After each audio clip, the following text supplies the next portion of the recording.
Maybe a chill day. I'll tell you why in a little bit. But first, let's talk copyright, and then I'll sit by Soul Intentions. I changed their name to Soul Intentions because I realized that what I was listing there was really things that uplift my soul, or that if I don't do, will fuck with my soul. So, I don't know, Soul Intentions sound good to me. I think that's what my life coach Dan was trying to tell me, but I was like a little bit blockheaded and stubborn, so whatever. Okay, so let's talk about copyright, because as you know, I own this fantastic press called Body Blues Press, which I will link to on the bottom in the comments. But Body Blues Plus is a charity press. However, since I've already consulted, my friend helped me consult with attorneys and other publishing experts, I reached out to one of my friends who is a librarian and published author, and essentially what Todd told me, it had to do with this. You know how when you post things to Amazon or to freaking Smashwords or Apple Books and whatnot, or Lulu Press for those of you who like Lulu or what have you, or Ingram. So what happens is that you'll be reading your copy, your hard copy later, even after you proofread it and had it professionally copy edited, or you'll be looking at your Kindle version and be like, motherfucker, there's a typo, I spelled this wrong, So then what do? You re-upload it, right?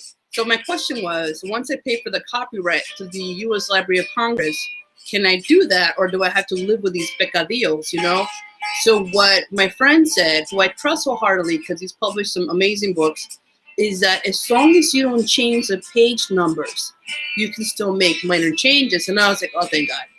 But even then, I'm having all of the pieces going through Body Blues Press, professionally copy edited after I look at them.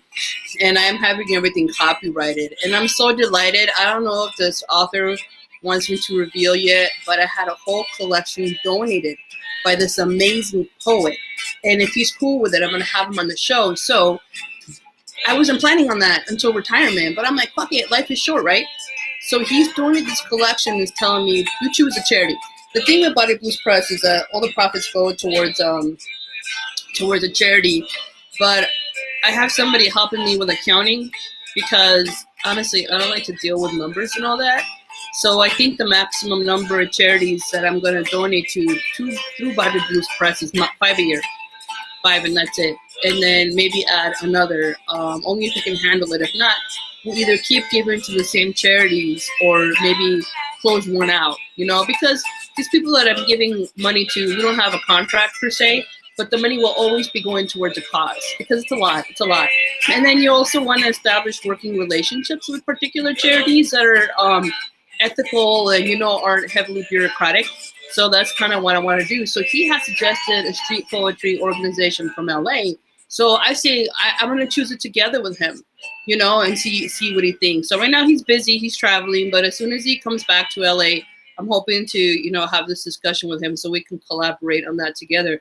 So I'm super excited because he's an incredibly talented poet, and I've already read some of the poems. They're fucking amazing. It's going to be such a good book, and I hope people support it. But right now I got 3 other projects going.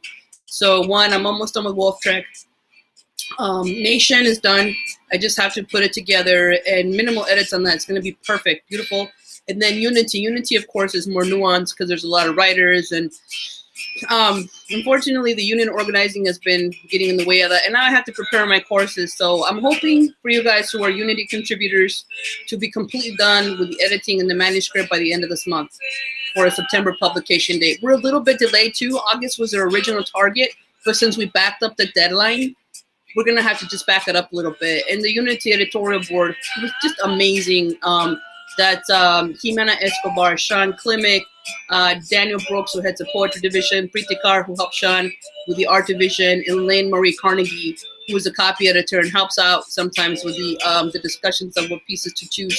But more often than not, it's Jimena and I. And Sean also plays a huge role in a lot of this.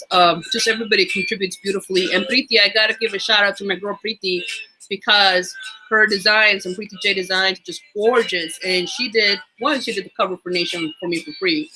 And she's done the promotional materials for Pen. I just had Angela Hujan do one that we haven't launched yet. Well, anyway, you know how it works. I was having her do some work for me, and I had some extra money left over, so she decided to do an image for me, and not collectivized. Anyway, so I lost my train of thought. But a lot of great projects coming along. Just that Unity is more nuanced.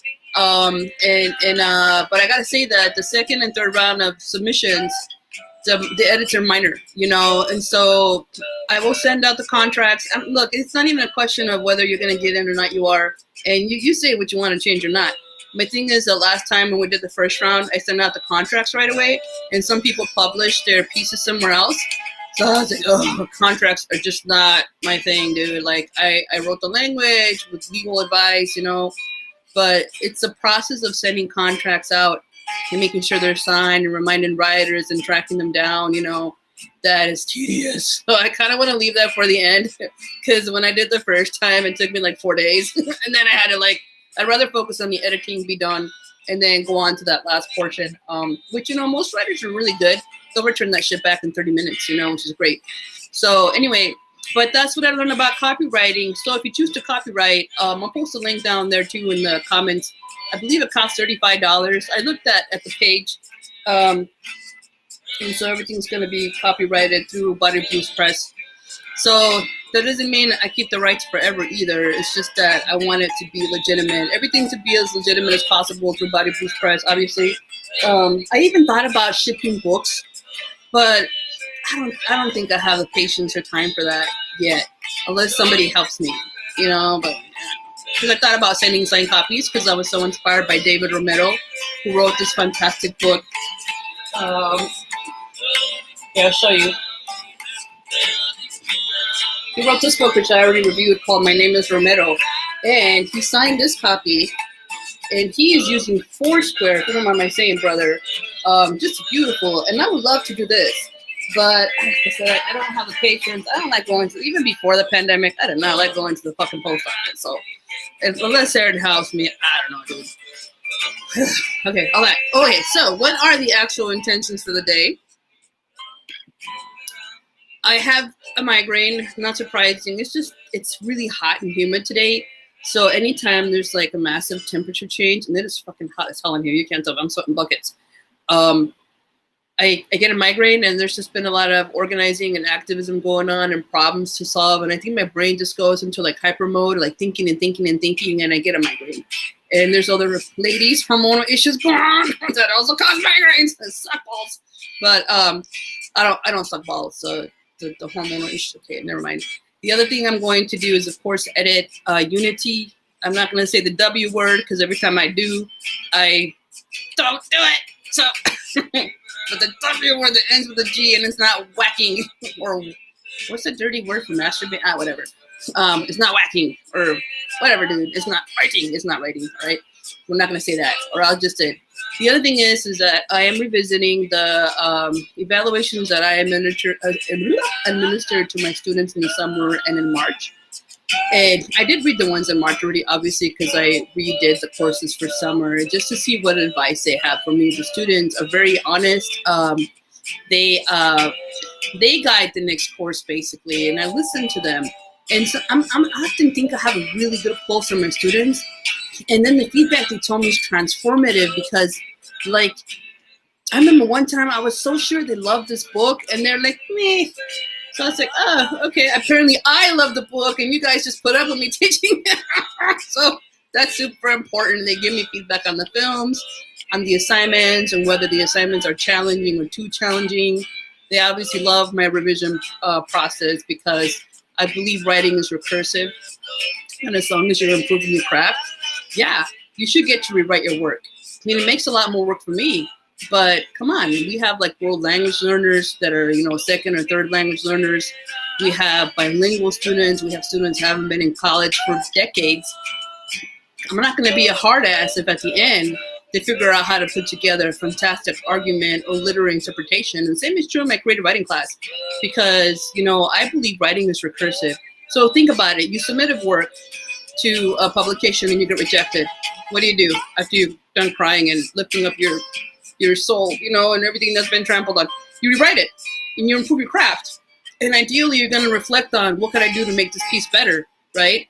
And so that's what I think the writing process should be like. That's what the theory says is the best process for students who have disabilities, for students that have post-traumatic stress disorder. You give them chances to rewrite it so they really, really improve their craft. Because for me, the option is worse. They're going to turn in a piece of work that they're not proud of, or they may plagiarize, and I don't want that. Nobody wants that. You want your students to improve their craft and hopefully love writing. So why am I going off on this tangent? Damn it! That is a rock that I stand on. But I love it that now it's cool to be flexible. And I'm like, fuck yeah, it's cool to be flexible because we're all doing remote learning. Or most of us. We all should be doing remote work. Damn it, TCC. That's what the action was about on Monday. Oh, by the way, if you're interested today, we have a safety meeting for the union, I believe at 5:30. If you guys want to come, union sisters and brothers, please, please, please hit me up. The more, many hands make light work. So it is at 5:30. Please, please, please DM me. The meeting will last an hour, and I highly encourage everybody in the union to attend. Anyway, that's all I got. Do what you love to the max. You know what I was thinking the other day? Like, that's not cool to say anymore, but fuck it, it's mine. Do what you love to the max. Read as many books as you can, and write on. And I just want to give a huge, huge thank you to my brother who donated that poetry collection. It's going to be fucking amazing. It is. So, have a blessed day. This thing just crapped out of me. Oh, wait, here we go. It's coming back. It's coming back. Yeah. Be alive. You suck. But I can't get rid of you.